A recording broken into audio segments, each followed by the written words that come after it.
예.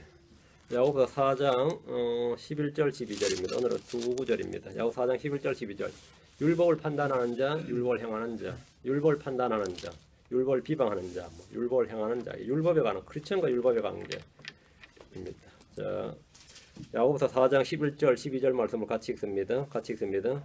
형제들아 서로 비방하지 말라. 자기 형제를 비방하는 자나 자기 형제를 판단하는 자는 율법을 비방하며 율법을 판단하는 자니라. 그러나 만일 내가 율법을 판단하면 율법을 행하는 자가 아니요 판단하는 자로다. 율법을 주시는 이가 한 분 계시는데 그분께서 능히 구원하기도 하시며 멸하기도 하시느니라. 남을 판단하는 너는 누구냐? 예. 율법을 판단하는 자, 비방하는 자, 행하는 자, 율법에 관해서 지금 주님께서 말씀하시고 계시죠. 예. 오늘은 율법을 비방하는 자, 율법을 판단하는 자, 율법을 행하는 자라는 주제로 말씀을 살펴보겠습니다. 율법을 기준으로 사람을 나눌 때 율법이 온 후 언제부터죠? 예, 출애굽기 19장이죠. 율법이 온 후 구약은 율법 아래 있는 사람, 율법 밖에 있는 사람, 이게 전부입니다. 율법을 기준으로 사람을 나눌 때 구약에서는 율법 아래 있는 자들, 율법 밖에 있는 자들, 율법이 without the law, 율법 밖에 있는 자, 아니면 율법이 없는 자들이죠. under the law 아니면 above the law 이건 없어요. under the law 또는 뭐죠? without the law죠. 율법 아래 있는 사람, 아니면 율법 밖에 있는 사람. 이게 율법을 기준으로 사람을 나눈 거예요. 할례를 기준으로 나누면 할례 받은 자, 할례자, 무할례자. 이게 할례를 기준으로 나눌 때 맞죠? 할례자가 유대인, 무할례자 이방인이죠. 그리스도를 기준으로 하면 그리스도를 기준으로 사람을 나누면 어떻게 되죠? 인류는 두 가지 없겠죠. 그리스도 안에 있는 사람, 그리스도 밖에 있는 사람. 맞죠? 그리스도 안에 있는 사람, 그리스도 밖에 있는 사람. 그리스도 없는 사람. 이게 전부입니다. 신약에서 율법을 기준으로 사람을 나누면 율법을 기준으로 이건 이제 셋입니다. 구약에서는 율법 아래 있는 사람 또는 율법 밖에 있는 사람이죠. 율법 밖에 있는 사람은 율법 없이 망하고 율법 아래 있는 사람은 율법으로 망해요. 자, 그럼 신약에서는 율법으로 기준하면 셋으로 분류가 됩니다. 율법 아래 있는 사람, 율법 밖에 있는 사람, 율법에서 구출받은 사람.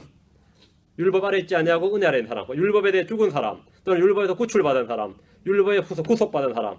맞지? 이를 달리 간단히 말하면 유대인, 이방인, 하나님의 교회입니다. 하나님의 교회. 고린도 10장 32절에 유대인, 이방인, 하나님의 교회. 이걸 율법을 기준으로 놓으면 이래 됩니다. 그리스도 안에서는 유대인이나 이방인의 구분이 없는 한 세 사람입니다. 믿음이 온 후는 믿음이 있는 사람과 없는 사람이 전부입니다. 믿음을 기준으로 나누면 그렇습니다. 하나님의 믿음, 그리스도의 믿음이 있는 사람, 없는 사람입니다. 구약에서는 율법과 민족과 종교를 기준으로 유대인과 이방인 사이에 벽이 있었지만 예수 그리스도께서 이 벽을 허무셨습니다. 자신의 몸이 죽으심으로 이 벽이 허물어졌다 이거예요. 에베소 2장 14절에 그분은 우리 화평이시니라. 그분께서 둘을 하나로 만드사 우리 사이의 중간 벽을 허무시고 하나님과 사람 사이의 벽도 허무시고 유대인과 이방인 사이의 벽도 허무시고 정결한 것과 부정한 것 음식 나오죠. 정결한 것과 부정한 그 사이도 벽을 허무시고 이 허물었다 이거죠. 유대인과 이방인은 모든 면에서 완전히 다르지만 전혀 다르지 않는 차별도 차이도 없는 것도 성경에 몇 가지 있습니다. 악을 행할 때나 선을 행할 때 받는 보응은 유대인이나 이방인이나 같습니다. 유대인이라고 악을 행할 때 특별 대접이 없다 이거죠. 악을 행할 때 받는 보응은 유대인이나 이방인이나 구별이 없다.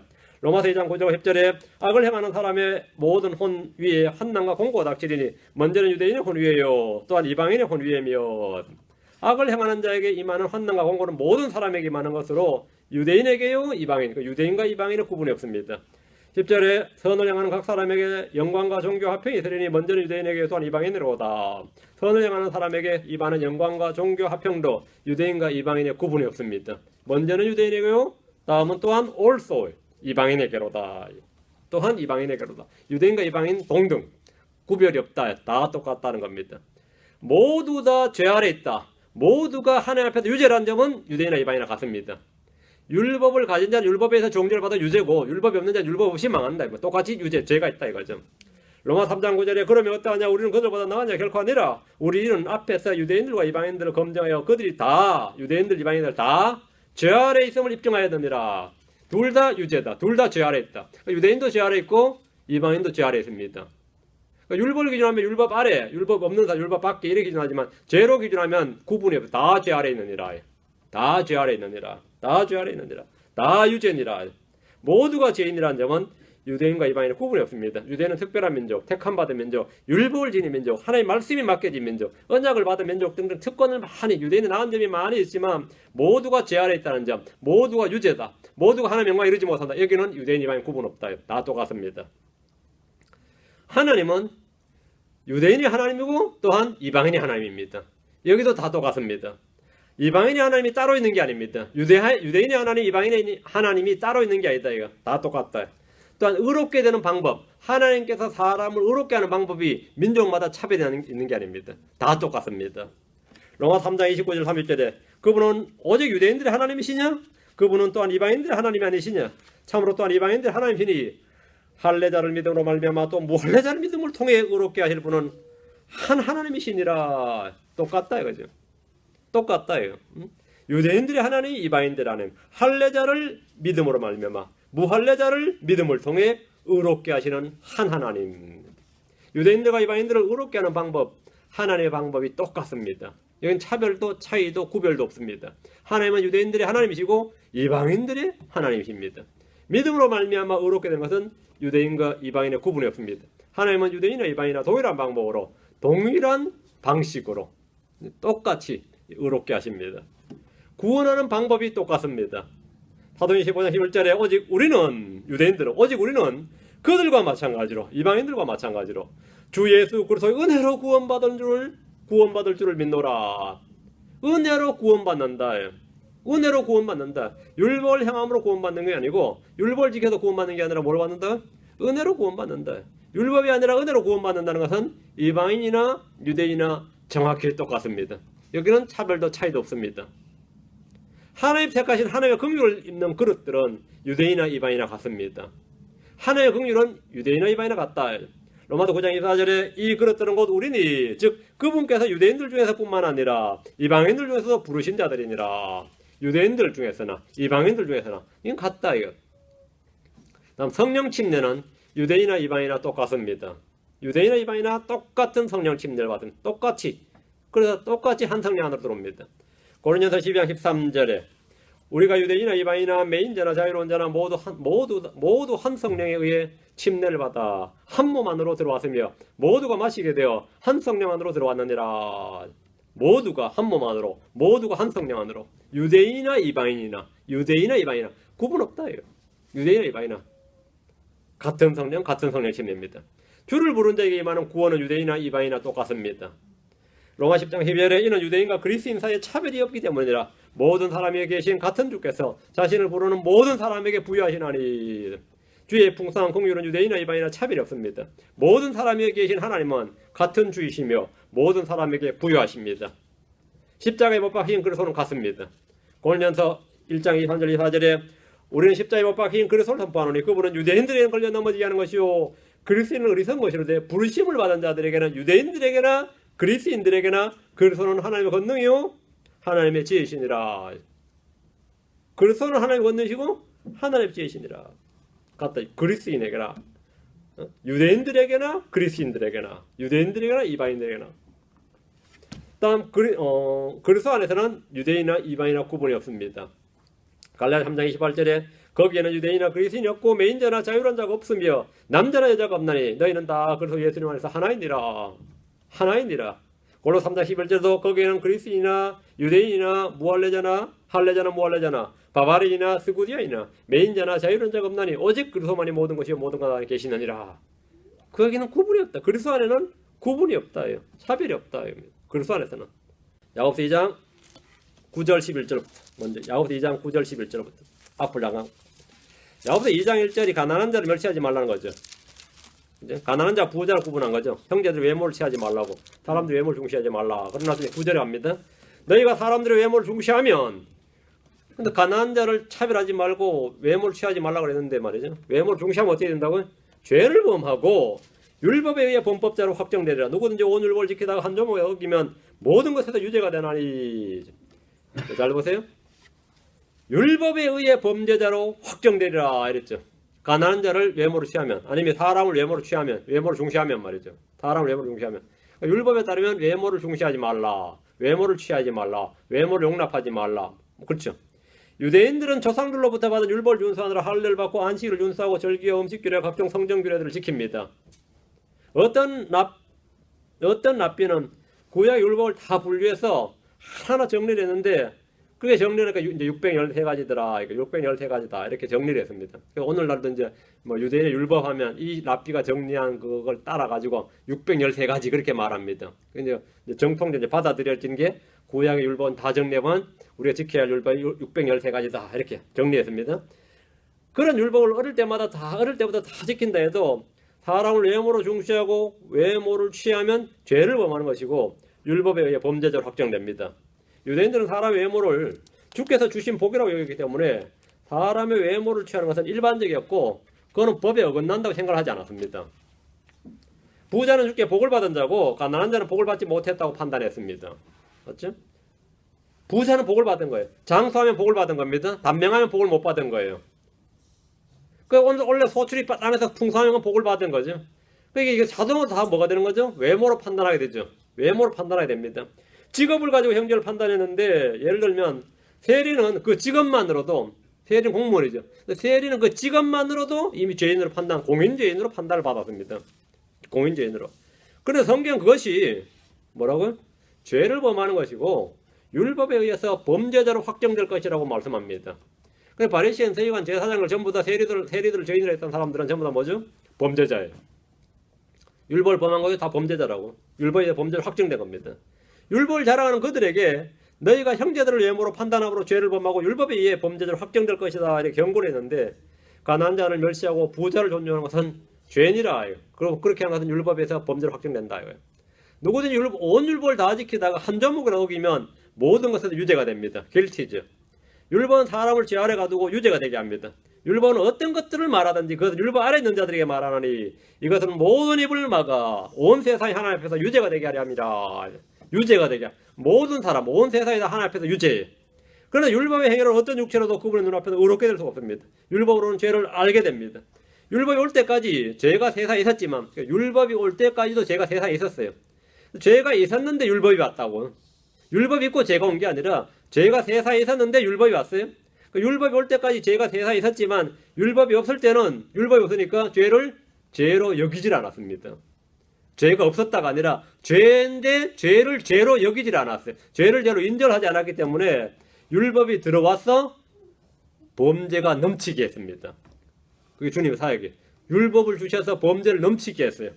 본래부터 죄가 있었는데 더욱 죄를 죄가 되게 한 거죠. 죄가 넘치게 한 겁니다.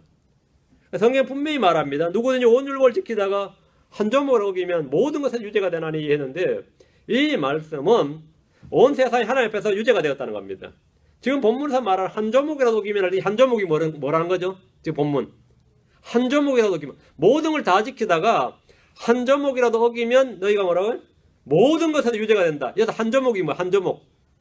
예, 본문에서 이 말씀은 세상이 하나님 앞에서 유죄가 되었다는 건데 이 한 조목은 사람의 외모를 중시한 겁니다. 그러니까 너희가 다 지키다가 사람의 외모를 중시하는 이 한 개 먹이면 뭐가 된다고요? 다 어긴 거다. 가난한 자를 멸시하는 것도 죄고 부자를 존중하는 것도 죄입니다. 다 죄예요.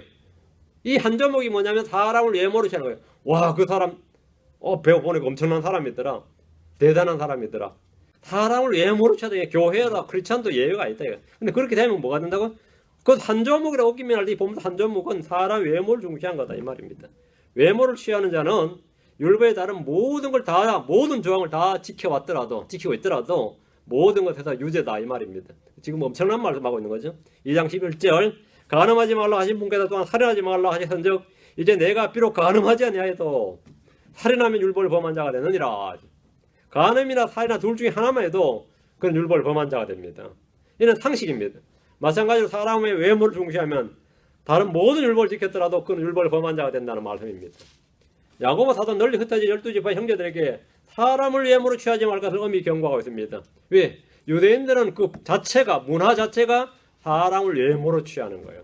사람을 외모로 취하는 겁니다. 근데 그건 죄다 이거죠. 그건 죄다. 그건 범죄적 확정된다.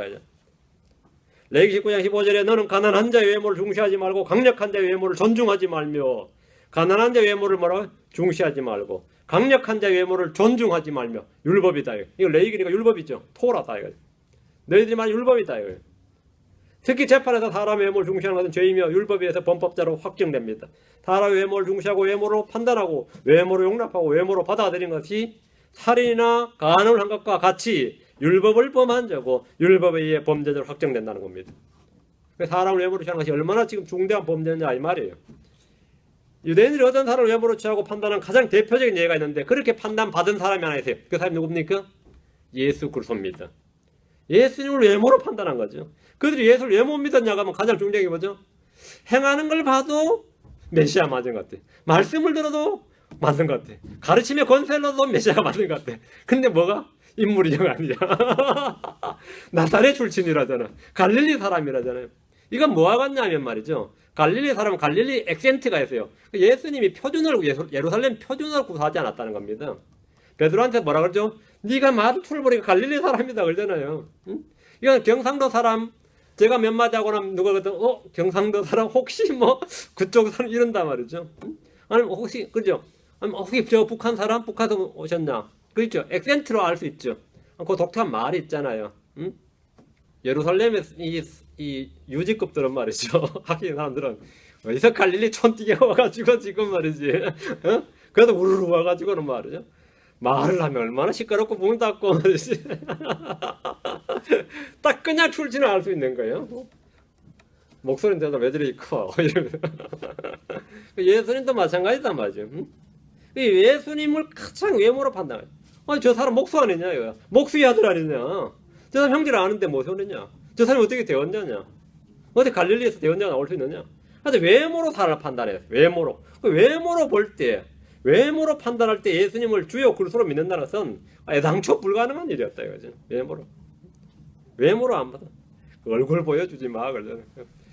제가 이게 요즘 동영상 찍기만 말이죠. 우리 사람이 이제 이게 동영상 하나 찍어야겠다 할 때 그 얼굴을 어디서 찍는다고 그러냐. 얼굴 보면 은혜 안 되니까 음성만 내보내. 몇 년 음성만 내보냈는데 뭐 지금 찍어버리니까 괜찮네 그래서. 사람 외모를 취한다 이거예요. 사람은 외모 보고 에이 뭐 어째 엄청 인물이 좋은 사람 봤거든요. 근데 그 사람 인물 좋아서 야 선남 던지는데 야 그 사람 말 안 했어야 돼. 말 안 해 목소리 애기 목소리인데 완전히 깨는 거야.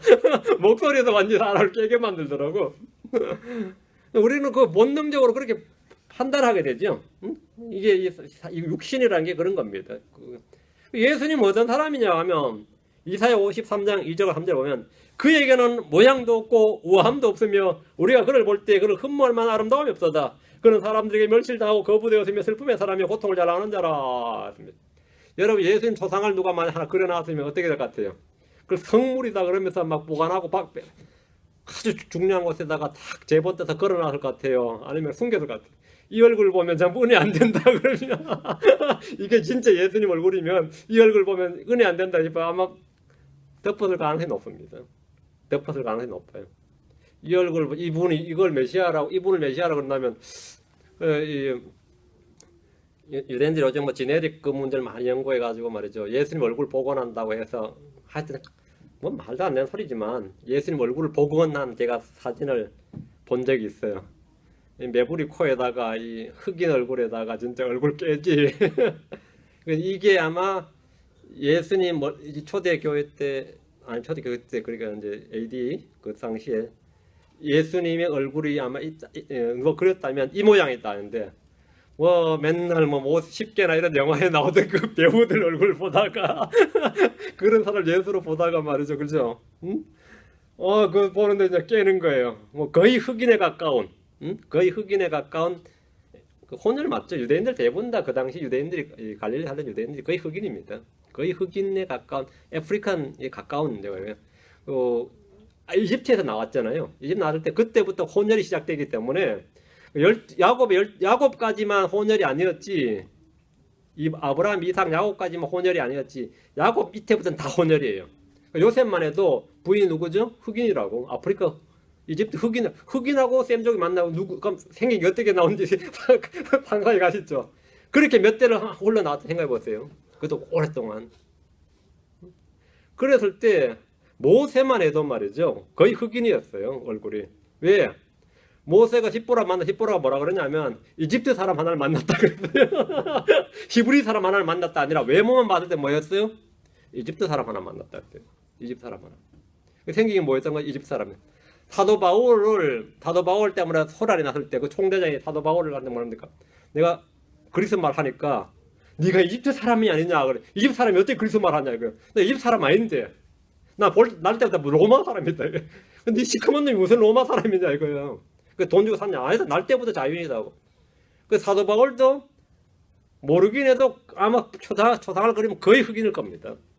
얼굴이 흑인 플러스 뭘 겁니다. 그거는 백인 쪽은 절대 될 수가 없어요. 그리고 그 가나안 중동 자체가 모두가 함족의 땅이죠. 거기서 혼혈이 400년, 이집트에서 400년을 살았어요. 400년 하고 나갔을 때 한번 생각해 보세요. 어떤 인물이냐. 예수님 얼굴 어땠을 것 같아요? 저 잘생길 수가 없죠. 잘생길 수가 없죠. 그러지 이사야서 인용이 정확한 거죠. 그에게는 모양도 없고 우아함도 없으며 우리가 그를 볼 때 그를 흠모할 만한 아름다움이 없도다. 어디를 뜯어봐도 인물이 안 하는데 이 성형외과 의사도 못 고친데 견적이 안 나오는 얼굴이다 이거예요. 이 얼굴은 견적이 안 나오는 얼굴이다. 그는 사람들에게 멸실당하고 거부되었으며 슬픔의 사람이요 고통을 잘 아는 자라. 그래서 사람들은 그를 피하려는 것 같이 우리의 얼굴을 감추었으며 그는 멸실당하였고 우리는 그를 귀히 여기지 아니하였도다 했습니다. 여러분 사람 외모를 취한다면 사도 바울 만난 사람들 아마 막 이분이 바울이었나 싶을 겁니다. 예수도 마찬가지입니다. 주님께서 유대인들에게 겉모양으로 판단하지 말고 의로운 판단으로 판단하라 이렇게 말씀하셨는데 제발 내 외모 보지 말라는 거예요. 겉모양으로 판단하지 말고 의로운 판단으로 뭐죠? 하나의 말씀 가지고 판단해요. 말씀이 판단이 없으니까 의로운 판단으로 판단하라. 의로운 판단으로 날 좀 판단하라. 이거. 그렇게 말씀하셨습니다. 사람들이 주님의 외모를 중시하고 외모로 사람을 판단하고 취했기 때문입니다. 자, 다시 본문입니다. 야고보 4장 11절 오늘 본문입니다. 11절 형제들아 서로 비방하지 말라. 자기 형제를 비방하는 자나 자기 형제를 판단하는 자는 율법을 비방하며 율법을 판단하는 자니라. 그러나 만일 내가 율법을 판단하면 율법을 행하는 자가 아니요 판단하는 자로다. 사람의 외모를 중시하는 것이 죄요 본법이라면 형제를 비방하는 자 자기 형제를 판단하는 자가 뭡니까? 율법을 비방하며 율법을 판단하는 자가 됩니다. 자기 형제를 비방하는 자는 율법을 비방하는 자요. 그 율법을 주신 하나님을 비방하는 자입니다. 자기 형제를 판단하는 자는 율법을 판단하는 자고 그 율법을 주신 하나님을 판단하는 자입니다. 율법 아래 있다면 율법을 행하는 자가 되지 율법을 비방하고 판단하는 자가 되어서는 안 됩니다. 로마서 14장으로 합니다. 4절, 10절, 13절. 로마서 14장 4절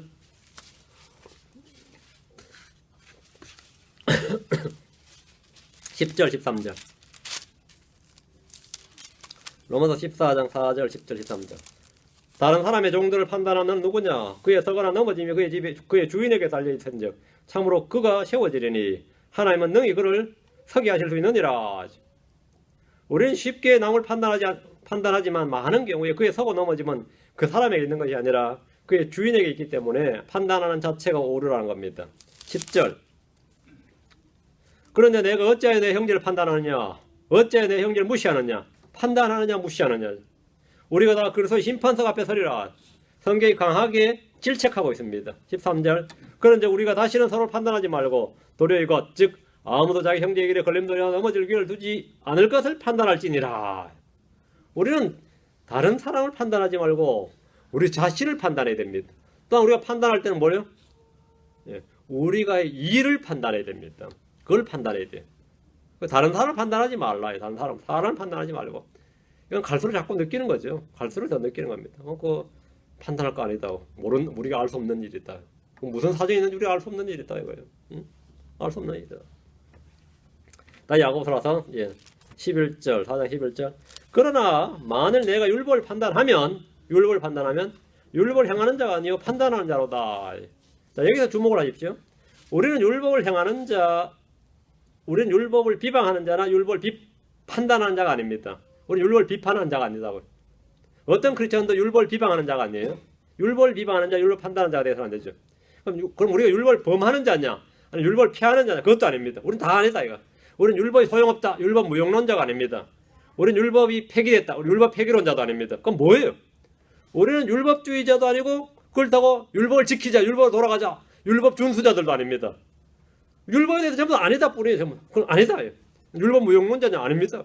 율법 폐기론자냐 아닙니다. 맞죠? 율법을 판단하는 자냐 아닙니다. 율법 비방 아닙니다. 크리스천은 전부 다 아닙니다. 우리는 주 예수 그리스도께서 율법을 성취하러 오셨고 주님께서 친히 율법을 성취하셨다. 완성된 사역을 믿고 율법으로부터 우리를 구출해 주시고 그분의 죽으심으로 말미암아 율법에 대해서 우리가 죽었고 더 이상 율법 아래 있지 않고 은혜 아래 있다는 사실을 믿습니다. 우리가 율법에 대해서 믿는 바 아는 겁니다. 크리스천은 성령을 따름으로 율법의 성취자들입니다. 성령을 따름으로 율법의 성취자들이다. 그러니까 지금 우리 성경대로 믿는 크리스천들은 율법에 대해서 독특한 율법관을 가지고 있습니다. 이건 어떤 장로교이나 어떤 기존 종교 교파와는 완전히 차이가 나는 장면입니다. 누가 이제 이거 이제 연말 돼서 크리스마스도 가까워오고 이제 추수감사제도 있고 뭐 바쁘시겠네. 그래서 전혀 안 바쁜데요. 그랬더니 교회 행사가 얼마나 많으니까 행사 없는데요. 그랬어요. 추수감사제 하는데 곧 또 성탄 뭐 극도하고 안 하는데 그 양반이 되게 황당해하더라고. 되게 황당해하더라고요. 그 성경 없는 거라고 했더니 성경 없는 거라고. 성경 없는 일을 우리가 왜 그래 바쁘게 하냐고. 성경 없는 일을 왜 바쁘게 해야 되냐. 교회가 왜 바쁘게 해야 되냐 했더니만 아주 뭐 멋쩍어 하는 거야. 아주 멋쩍어 하는 거야. 우리는 성경 없는 거 안 하죠. 안 하죠. 자 봅시다. 로마서 8장 4절입니다.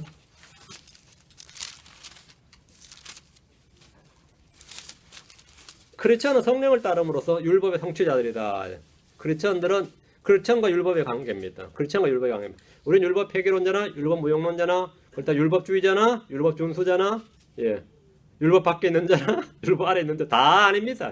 우린 다 아니다. 그럼 뭐냐 그러면 그건 도대체 뭐냐?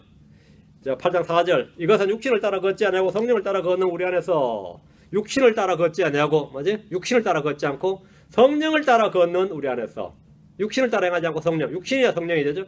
육신을 따라 걷지 아니하고 성령을 따라 걷는 우리 안에서 율법의 의가 성취되게 하려 하심이니라. 우리 안에서 율법의 의가 성취돼요. 우리에 의해서 성취되는 게 아니고 우리 안에서 이너스입니다. 우리 안에서 율법의 의가 성취된다. 우리가 성령을 따라 행하면 우리 안에서 율법의 의가 성취된다. 이거 어떻게 성취되죠? 율법의 의가 성취된다잖아요. 하나님의 의가 율법을 다 성취하신 하나님의 의가 우리가 들어오는 거죠. 성령을 따라 행하면 율법의 의가 성취된다. 우리는 율법 성취론자들이다. 내가 율법에 대해서 어떤 관을 갖고 있냐 그러면 율법 성취론자입니다. 그래요. 율법 성취론자입니다. 율법을 성취하러 오신 주님으로 말미암아 성령을 따라 걸을 때 율법의 의가 우리 안에서 성취됩니다. 이걸 또 우리에 의해서 성취된다 그러면 안 돼요? 바이어스가 아닙니다. 이너스입니다. 단어 하나가 교를 완전히 틀어놓습니다. 우리 안에서 성취됩니다. 크리스천은 모두 율법의 성취자들입니다. 모세 율법에 나오는 613개 율법조항을 모두 지켜서 우리가 율법을 성취하는 거 아닙니다. 하나면 족합니다. 하나면 모세 율법은 온 율법을 지키다 하나 어기면 모든 것에서 유죄가 되고 크리스천은 온 율법과 상관없이 하나만 지키면 온 율법을 성취하는 자가 됩니다. 정반대죠. 특이하죠. 로마 13장 8절 10절 갈라디아 5장 14절 로마 13장 8절 10절 로마 13장 8절 10절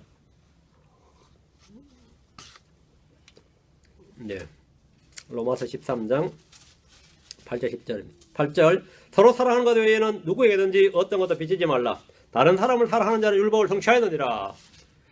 내가 어떻게 율법을 성취할 수 있어요? 다른 사람을 사랑하는 자는 율법을 성취했다 했죠.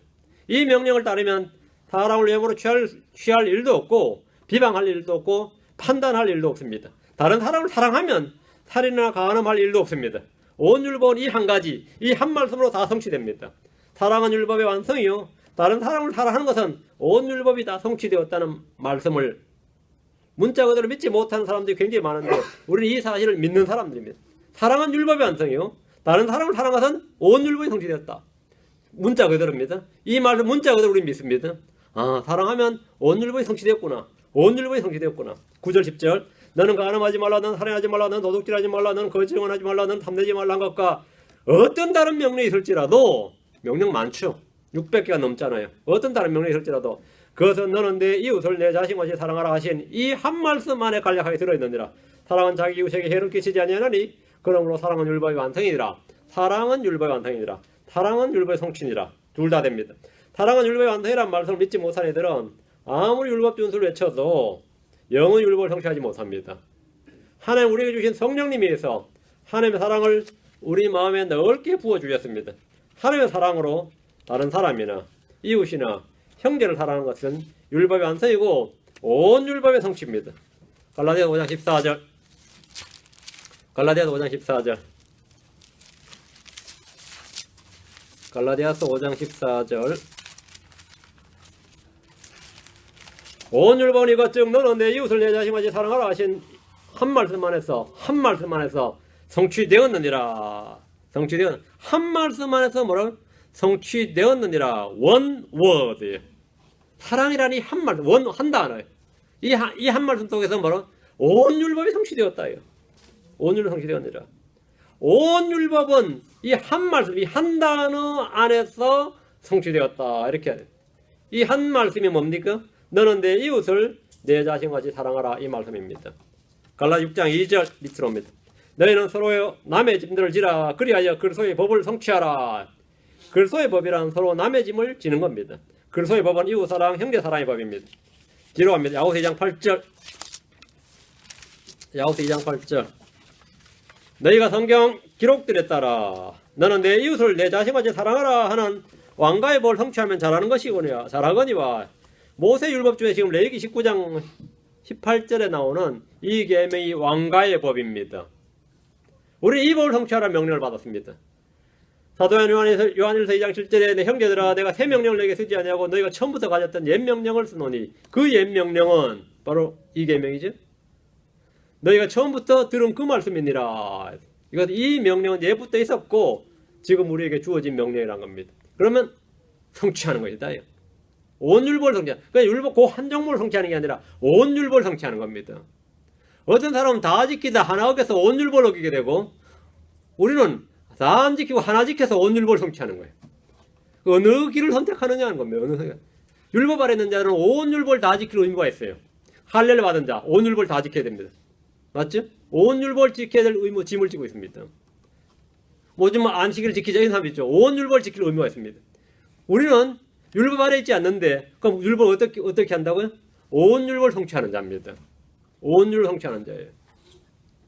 자, 율법과 우리에 대한 관계입니다. 우리는 율법을 선하게 적법하게 사용하는 자들입니다. 디모데전서 1장 8절. 디모데전서 1장 8절. 그러나 율법은 사람이 이것을 적법하게 쓰면 선한 줄 우리가 아노라. 그러나 율법은 사람이 이것을 적법하게 쓰면 악용하면 안 돼요. 적법하게 쓰면 선한 줄 우리가 아노라. 율법을 선하게 사용한다는 것은, 적법하게 사용한다는 것은 율법의 교훈과 가르침을 배우고 적용한다는 겁니다. 예를 들어 봅시다. 고린도전서 9장 8절 9절 봅시다. 어떻게 이 율법을, 구약의 율법을 우리가 선하게 적법하게 사용하는지를 보여준 예가 이겁니다. 고린도전서 9장 8절 9절, 고린도전서 14장 21절 3, 4절, 고린도전서 9장 14장 9장부터 먼저 9장 8절 9절. 내가 사람으로서 이것들을 말하느냐? 율법도 같은 것을 말하지 아니하느냐? 모세 율법에 너는 곡식을 밟는 소의 입에 마귀를 씌우지 말라 하고 기록되었나니 하나님께서 소들을 위해 염려하시느냐? 그래서 사역자들의 이 후원, 사역자들의 사역비에 대해서 사역자들이 받는 이 사역에 대한 거기에 대한 말씀이죠. 그러니까 사도 바울은 사역자들의 수고에 대한 비용에 관해 신약에 따로 특별한 가르침을 준 게 아니고 율법을 그냥 모세 율법에 이렇게 됐죠. 모세 율법을 인용해서 가르치고 있습니다. 신약교회의 사역자들은 레위제 사장이 아닙니다.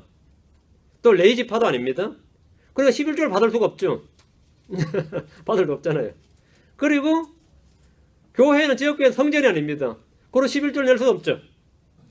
성도들에게 11조를 취해서 먹고 살 수도 없습니다. 율법이 안 되니까. 그렇다고 무급봉사를 요구할 수 없는데 그럼 어떻게 하면 각자 좋은 대로 하라. 각자 자기 눈에 좋은 대로 하라. 이건 말이 안 된다. 그러니까 율법을 적법하게 사용하면 됩니다. 교회 예배에 참석해야 되느냐 그러면 그런 법이 성경에 어딨냐 이러면 뭐라냐. 구약이면 간단해요. 구약이면 아주 간단하죠. 근데 신약에서 교회 헌금 얼마나 해야 됩니까? 우리는 모르지. 각자 마음에 정한 대로 하나님께서 풍성하게 하신 대로 이런 원칙이 이제 있죠.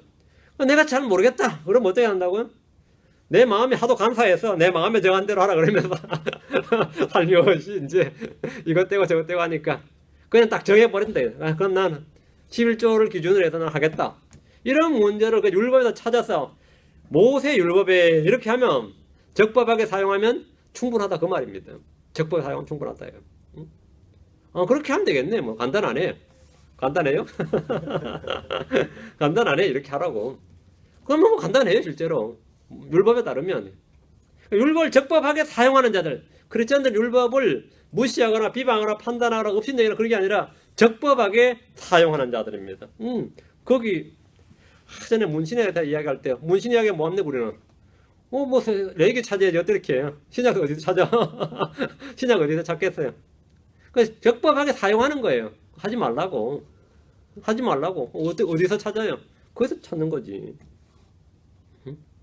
고린도서 14장 21절 34절. 이것은 사도 바울도 우리의 본에 있는 사도 바울도 어떻게 그 율법을 적용했는지 어떻게 사용하는지 지금 잘 보여주고 있어요. 고린도서 14장 21절. 율법에 기록된 바 내가 다른 언어들과 다른 수들을 가진 사람들 서서 200세기에 말하리라. 그러나 그 모든 것에도 불구하고 그들이 내 말을 듣지 아니하리라 주가 말하노라 하였으니 신약교회에 보낸 바울의 편지 이렇게 율법을 적법하게 사용해서 가르치고 있습니다. 이 부분에 대해서 뭘로 하냐? 율법에 기록된 바 했죠. 율법의 요구와 명령과 교훈과 성취를 살펴보면 우리 이 땅에서 성도로 살아가야 하는 경고와 배움과 훈계를 얻을 수 있습니다. 신약 성도들이 구약을 부지런히 읽고 배우고 공부하는 것은 우리가 아직도 율법 아래 있기 때문에 율법의 속박 때문에 그런 게 아닙니다. 그래서 배움과 훈계와 교훈을 얻기 때문에 그런 겁니다. 성경이 말하기를 로마 15장 4절에 무엇이든지 전에 기록된 것은 구약 성경은 말이에요. 우리의 배움을 위하여 기록되었으니 이것은 우리가 성경 기록되어 주는 인내와 위로를 통해 소망을 가지게 하려 함이라. 우리는 배움을 위한 것이다. 크리스천들은 율법이란 훈육 선생이 전에 가르쳐 주었던 말씀들을 읽고 묵상해야 됩니다. 이런 것들이 우리를 훈계하기 때문입니다. 구약의 인물들이나 사건들은 이 시대의 성도들에게 본보기를 줬고 훈계하기 위해서 기록된 겁니다. 고린도전서 10장 11절에 이제 이 모든 일은 그들에게 본보기로 났으며 또 그것들은 세상의 끝을 만나 우리를 훈계하기 위해 기록되었느니라. 본보기로 우리를 훈계하기 위해 기록되었다. 우리는 율법의 명령과 달리 아무도 몸에 할례를 받지 않을 뿐 아니라 받아서도 안 됩니다. 받아서 안 되죠. 지금 예루살렘에 성전이 있었다고 우리가 거기 가서 성전에 뭐 관광은 갈 수 있지만 성전에 가서 성전 예배를 드린다든지 뭐 그것 희생물 드리면 안 되죠. 당연히 그건 불법이에요. 당연히 그건 불법이죠. 그러나 할례가 무엇인지 배우고 그것을 통해서 마음의 할례, 그리스도의 할례에 대해서 뭔가를 우리는 배울 수 있습니다. 우리는 안식일을 지키지 않습니다. 지키면 안 되는 거죠.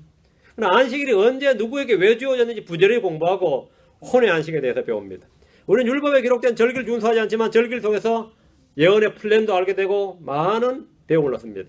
우리는 음식 규례를 준수하지 않지만 음식 규례를 공부하고 정결한 것과 부정한 것의 차이를 합니다. 공부하죠. 이것들은 그림자입니다. 예수께서 우리를 율법 아래 두시지 않고 율법에서 구출해 주셨습니다. 우리는 은혜 아래 있으면서 율법을 적법하게 사용하는 자들이고 율법을 성취하는 자들입니다. 여기 고린도전서 14장 34절. 고린도전서 14장 34절. 너희의 여자들은 교회들 안에서 잠잠할지니 말하는 것이 그들에게 허락되지 아니하였고 이렇게 말하고 그 다음에 이제 그걸 백업해 주는 게 뭐냐면 그걸 지지해 주는 게 뭐죠? 또 율법도 말하는 바와 같이 그들은 순종하도록 명령을 받았느니라. 율법도 말하는 바와 같이 지금 신약 시대냐 구약 시대냐 이렇게 말하는 사람도 있잖아요. 근데 성경이 뭐라고 하냐? 율법도 말하는 바와 같이 이렇게 말한대요. 그 신약 교회에서 율법을 어떻게 적용하고 어떻게 사용하고 어떻게 배움과 훈계로 써야 되는지 가르쳐 주는 거죠. 율법도 말하는 바와 같이 율법도 이렇게 말하지 않느냐고. 그렇죠. 지금 시대가 어느 시대인데 여자 목사 세운다 뭐 좀 그런 거 있죠. 시대가 어느 시대. 말 같은 소리 하지 말라고. 율법도 말하는 바와 같이. 율법도 말하는 바와 같이. 율법도 말하는 바와 같이. 이 표현은 우리에게 조금도 어색하지 않습니다. 조금도 어색하지 않아요. 동성애 막 얘기할 때 때려 죽이려고 그랬다 그래. 그거는 구약시대에 율법도 말하는 바와 같지. 응? 율법도 말하는 바와 같지. 율법도 말하는 바와 같지. 조금 더 어색하지 않습니다. 율법의 많은 부분이 여전히 우리에게 유효하며 유익합니다. 성전규례나 제사장 체계나 음식규례나 날과 달과 절기 따위는 분명히 우리가 지켜야 할 율법이 아닙니다. 당연히 아니죠. 그러나 우리가 그걸 공부 안 하냐? 공부 열심히 합니다. 왜 공부하죠? 그걸 통해서 예수 그리스도께서 이루신 일들을 보는 거죠. 그림자를 통해 실체를 배우는 것, 실체를 통해서 그림자를 다시 그게 무엇인 의미인지 확연하게 규명하는 겁니다. 옛날에 희미하게 보였던 것이 예수 그리스도를 다시 보니까 이건 환하게 보인단 말이죠. 클리어하게 보인다. 이죠. 이는 성경이 말하기를 제사장 체계가 변화해서 율법도 변하는 것이 마땅하니라. 제사장 체계가 변화해서 율법도 변하기 마땅하다. 제사장 체계 하에서 받아서 율법 말이에요. 변화가 마땅합니다. 갈라디아 4장 10절 11절에 너희가 날과 달과 때와 해를 지키니 내가 너희를 위하여 헛되이 수고하였을까 너희로 인해 염려하노라. 이 갈라디아 교회 성도들 크리스천들이 날과 달과 때와 해를 지켜요. 왜? 성경에 나오는 말이니까. 율법에 있는 말이니까. 이거는 잘못된 거지. 우리는 그리스도를 통해 하나님께서 모든 음식물을 깨끗하게 하셨음을 믿습니다. 그러나 한편으로는 다윗처럼 주의 율법을 묵상하며 주의 하루 묵상하고 그걸 기뻐합니다. 그렇죠? 주의 하루 묵상하고 기뻐합니다. 자, 우리는 율법과 어떤 관계냐? 우리는 믿음으로 율법을 굳게 세우는 자들입니다. 로마서 3장 31절. 우리는 율법을 굳게 세우는 자들이에요. 그러면 토라 지킴이니 이런 사람들은 절대로 율법을 굳게 못 세웁니다.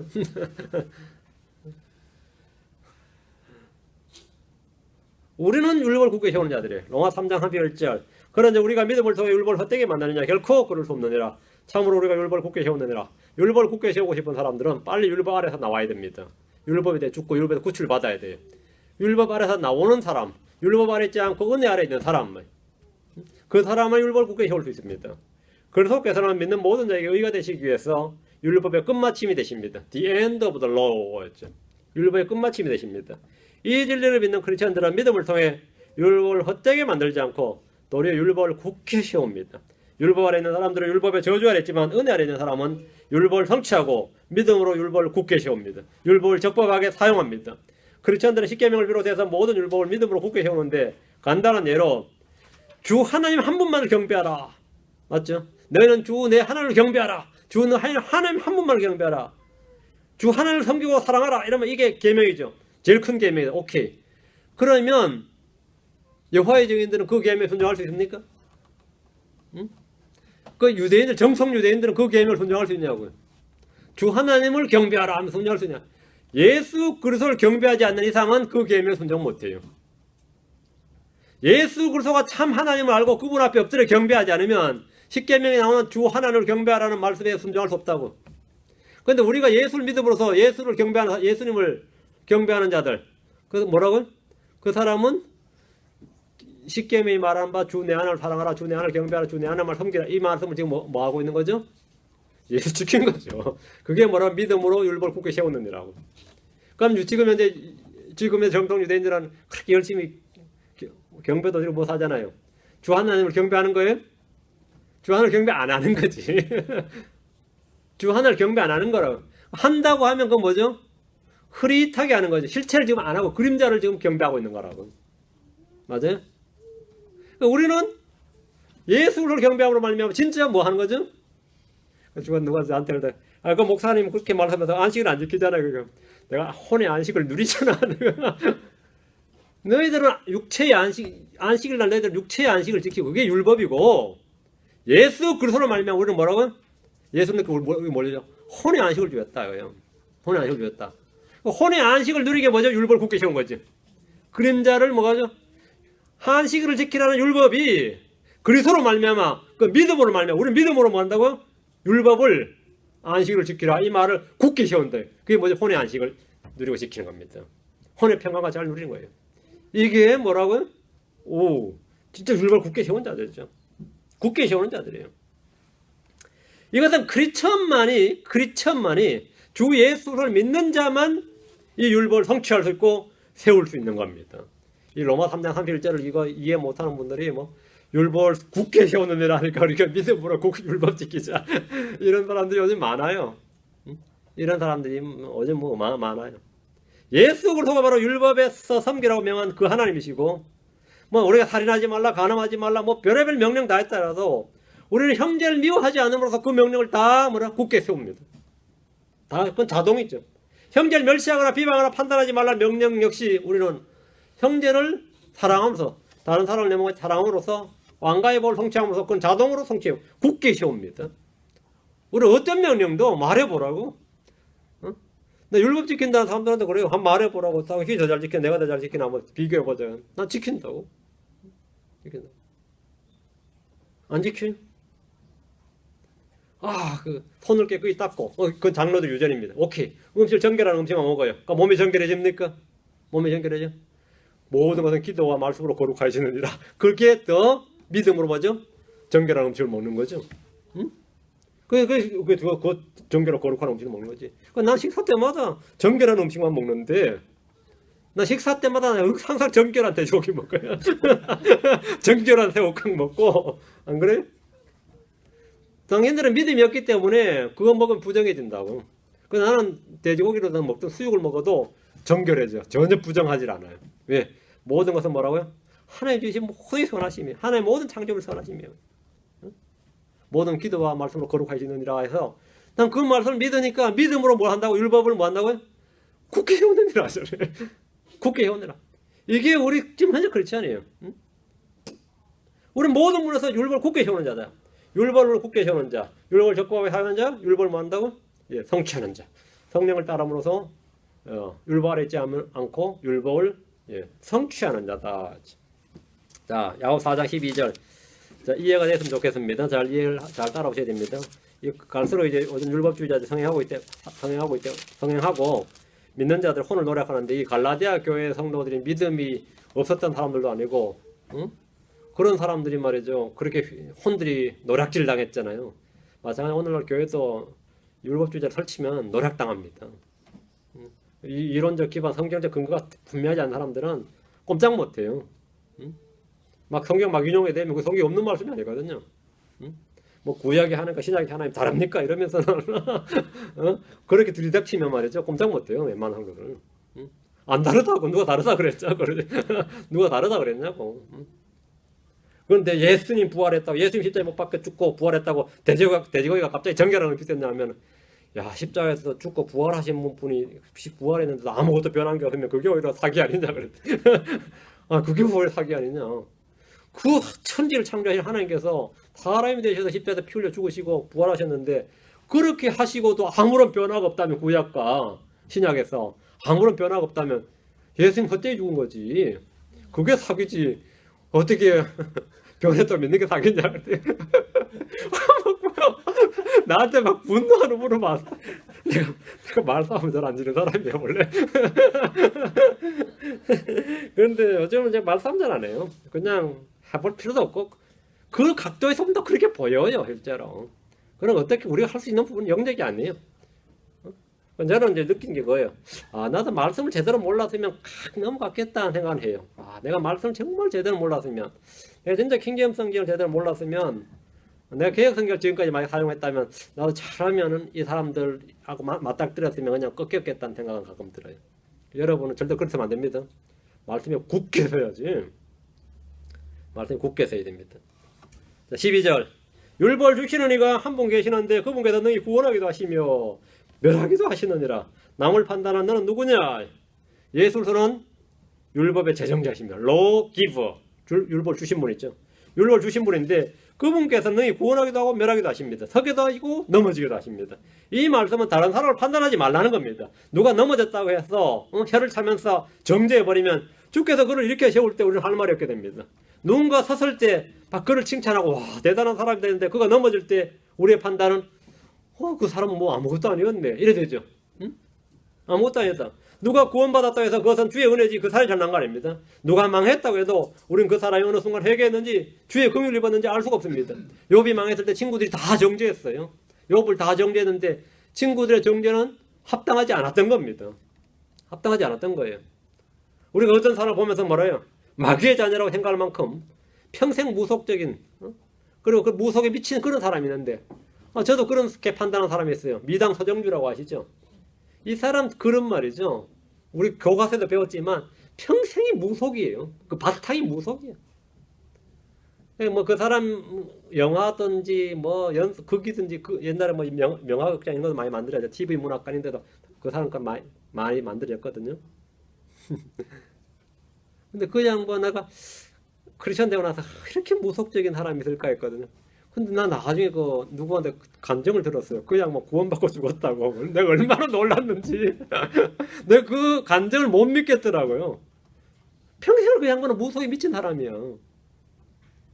근데 그분이 죽기 얼마 전에 미국으로 망명하고 이민 신청을 했어요. 그래서 내가 연세가 엄청 드신 분이 갑자기 한국을 떠나고 한국을 대표하는 문학가가 왜 미국으로 이민을 가려고 저랬을까 했는데 뭐 미국에 아들이 있다 그러더라고요. 미국의 아들이 이 크리스천이었고 아버지를 전도를 했는데 한국에 있으면 아버지 못 사니까 미국 와서 살아야 된다고 크리스천 됐으니까 그래가지고 이제 이민을 했는데 그래서 돌아가셨죠. 나는 엄청 놀랐어요. 나는 그게 사실인지 아닌지 모르는데 판단을 함부로 해서는 안 된다 이 말입니다. 어떤 사람에 넘어져서 지금 저주에 벨리알의 자식 뭐 저주 받을 자식 했는데 뭐 하늘 가서 만날 수 있어요. 우리가 얼마나 놀라게 해서 하늘 가서 심장마비는 안 걸리겠지만 네가 왜 여기 있냐고 막 깜짝 놀라고 상대도 나를 보면서 그럴 수도 있지. 여기 왜 어쩐 일이시냐고 뭐 이러고 악수하면서 아이고 여기서 어쩐 일이시냐고 웬일로 오셨냐고 그러면 그것도 황당하겠죠. 어떤 이는 감옥에서 주님을 영접했습니다. 지금 미국에서 제일 큰 교회 여러분이 인디애나에 있는 그 교회가 있어요. First Baptist Church. 그 목사님 지금 감옥 갔어요. 그 제목이 뭔지 아세요? 아동 성추행 뭐 그런 겁니다. 난 사건이 믿기질 않더라고요. 믿기질 않더라고. 우리 킹제임스 교회에도 스티브 할몬이라고 강성 진짜 스트롱 디펜더예요. 글도 잘 써요. 그 사람 책 참 글 쓴 거 전부 다 막 우리 킹제임 멤버들 전부 다 이거 막 프린트 해가지고 막 바인드를 묶어가지고 읽고 막 그랬어요. 진짜. 근데 그 사람도 오늘 감옥 가 있더라고요. 그 교회 지역식 문제 찾아보니까 뭐 가족들에게 심심한 뭐 사죄를 한다 그러면서 하는데 보니까 어떤 뭐 그쪽 연루가 돼가지고 야 이거 서고 넘어짐 누구에게 있다고요? 예, 서고 넘어짐이 죽게 있다고. 죽게. 우리가 섰다고 교만하지 말고 넘어졌다고 절망할 일이 아닙니다. 주님께서 능히 일으키실 수 있고 턴놈 교만하면 완전히 잡아떨어질 수 있습니다. 우리 남을 판단한 너 누구냐? 남을 판단한 너 누구냐? 우리 판단을 항상 사람을 판단하는 일에는 항상 주의. 웬만하면 하지 말아요. 판단하지 말아요. 일을 판단하고 자신을 판단하라는 거죠. 예. 우리가 솔로몬 읽을 때 얼마나 솔로몬이 위대한 사람이에요. 얼마나 은혜를 많이 입은 사람이 그죠? 이름도 하나님 지어주시고 맞죠? 사랑을 받은 자, 하나님의 사랑을 받은 자라잖아요. 복도 받았고 지혜도 받았고 그런 사람이. 근데 솔로몬이 말년에 배교했잖아요. 배교했어. 실족하고 배교했습니다. 우상 숭배자로 죽었어요. 타락한 채. 우린 남을 판단할 수가 없습니다. 끝까지 봐야 돼. 끝까지 봐야 돼. 우리 끝까지 못 보냐. 남을 어디 거기에 놔봅니까? 어? 못 보지. 우리 남을 판단할 수가 없다. 남을 판단하는 누구냐. 우리는 율법을 주신 분이 율법을 성취하신 분이심을 압니다. 우리는 하나님의 율법은 하나님께서만 완전히 다 성취하실 수 있습니다. 하나님의 율법은 사람이 다 성취할 수가 없으니까 하나님 친히 사람이 되셔서 다 성취하셔서 그 믿는 자에게 그 의를 주신 겁니다. 그래서 우리가 율법의 성취자가 된 거죠. 주님 우리의 의가 되시기 위해서 율법의 마침이 되셨고 율법에서 구출해 주시고 은혜 아래 있게 하셨습니다. 자, 갈라디아서 5장 18절 아주 중요한 구절입니다. 늘 이 구절은 이거 잘 읊조리는 구절 중에 하나입니다. 갈라디아 5장 18절 갈라디아 5장 18절 그러나 너희가 성령의 인도를 받으면 율법 아래 있지 아니하리라. 그러나 너희가 성령의 인도를 받으면 율법 아래 있지 아니하리라. 율법이 크리스천들이죠. 그러나 너희가 누구죠? 갈라디아 교회잖아요. 크리스천들이다 말이죠. 너희가 성령의 인도를 받으면 율법 아래 있지 않는다. 성령의 인도를 육신을 따라가지 않고 성령을 따라가려면 뭐 한다? 율법의 의가 우리 안에서 성취된다. 맞죠? 성령을 따라 걸어라. 성령을 따라 행하라. 이제 우리는 자유의 법에 따라 심판을 받았습니다. 자, 출애굽할 이스라엘이 하나님 언약을 맺을 때, 그 언약을 맺을 때 주님 주신 게 뭐죠? 너희가 가나안 땅에 들어가 살 때, 그 율법이 있죠. 그 가나안 땅에서 어떻게 살아야 되는지 삶의 지침이 율법이에요. 하나님의 시민으로서, 하나님의 백성으로서, 그게 율법인데, 자, 크리스천이 예수로 언약을 맺었어요. 그 하나님께서 이제 우리 이 땅에 살아야 돼. 어떻게 살아? 그 삶의 지침이 뭐죠? 성령을 주신 겁니다. 성령을 주신 겁니다. 그 시내산에서 이스라엘에 율법을 주셨고, 크리스천들은 뭘 주신 거죠? 믿는 순간 성령을 주셨어요. 여러분 성령을 따라 행하라고요. 율법을 주신 것은 율법을 따라 행하라 살라는 말이고, 성령을 주신 것은 성령을 따라 살라고. 성령을 따라 살면 뭐가 된다고요? 율법을 했지 않는다고. 율법을 따라 살면 뭐가 된다고? 내가 율법을 행함으로 성령을 받았냐, 믿음으로 받았느냐 그러잖아요. 성령을 시작했다 율법을 마쳐야 돼. 그건 말이 안 되죠. 성령을 시작했으면 끝까지 성령으로, 믿음을 시작했으면 믿음으로. 안 믿는 것은 구원은 믿음으로 받지만 사는 것은 율법을 따라 살아야 돼. 이건 말도 안 되는 소리고, 믿음은 시작 from faith to faith입니다. 믿음에서 믿음까지. 복음은 하나님 의가 계시는 데는 믿음에서 믿음에 이르기까지. 예. 시작도 믿음, 믿음의 시작, 믿음의 완성. 피니셔도 믿음. 예. 믿음의 완성자 예수님. 율법 주신 분도 예수님이고, 믿음의 완성자도 예수님이십니다. 우리는 말을 분명해야 됩니다. 이제 우리는 자유의 법에 따라 심판받습니다. 우리는 각자 우리가 행한 대로 죽게 받을 겁니다. 우리는 남을 판단하는 자가 되지 않습니다. 율법 한 조목이라도 한 조목. 우리는 사람을 판단하고 외모를 취하고 중시하는 것, 그 자체가 뭐라고요? 예, 모든 율법을 범한 것이다. 그 하나, 그게 뭐 큰 죄일까 싶어도 그렇지 않다. 예, 우리는 어떤 율법과 우리 관계, 크리스천의 관계도 오늘 상당히 좀 다루었는데 여러분이 잘 이해하시고 하나님의 말씀에 따라서 그렇게 하시면 됩니다. 기도합시다. 주 하나님 감사합니다. 주님께서 은혜와 복을 위해서 오늘 주의 말씀을 선포했습니다. 선포하는 말씀이 듣는 모든 혼들 마음 가운데 깊이 각인되게 해주시고 믿음과 잘 결합하게 해주셔서 저희가 주 안에서 자유롭게 걷게 해주시고 저희가 성령을 따라 걷는 자들 다 되게 해주시고 은혜 아래 있다는 사실, 또 믿음을 쫓아서 살도록 도우시길 간구합니다. 그래서 참으로 율법을 적법하게 사용할 줄 알게 하시고 또 이 율법의 성취자들이 다 되도록 인도하시길 간구합니다. 아버지 하나님, 은혜와 복을 주신 주님께 감사드리며 주의 성기도합니다. 아멘. 마치겠습니다.